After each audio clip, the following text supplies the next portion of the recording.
तो जिस बात की आशंका थी आखिरकार वही हुआ। बिहार में एनडीए के सीट शेयरिंग का फॉर्मूला बाहर आते ही नाराजगी और बागी तेवर सामने आने लगे।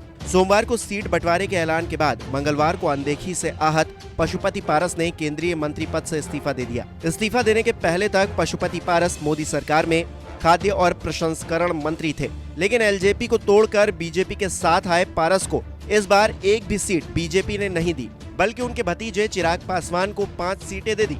ऐसे में उनकी नाराजगी जायज भी नजर आती है। हालांकि सीटों के बंटवारे का खाका तो कई दिनों पहले ही तैयार किया जा चुका था। बावजूद इसके चाचा पारस को उम्मीद थी कि उनकी सुनवाई होगी। खुद पशुपति पारस ने एक प्रेस कॉन्फ्रेंस कर बीजेपी के वरिष्ठ नेताओं से सीट बंटवारे के निर्णय की समीक्षा करने की अपील की थी, लेकिन फैसला पारस के अनुरूप नहीं रहा, जिसके चलते उन्होंने बड़ा कदम उठाते हुए केंद्रीय मंत्री पद से इस्तीफा दे दिया।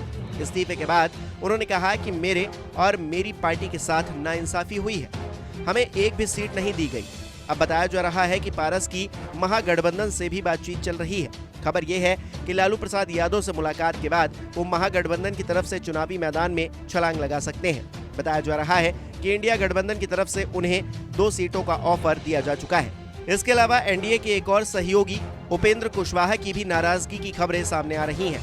एनडीए के सीट बंटवारे में उनकी पार्टी आरएलपी को काराकाट की सिर्फ 1 सीट दी गई है, वो भी नीतीश की पार्टी जेडीयू के खाते से काटकर।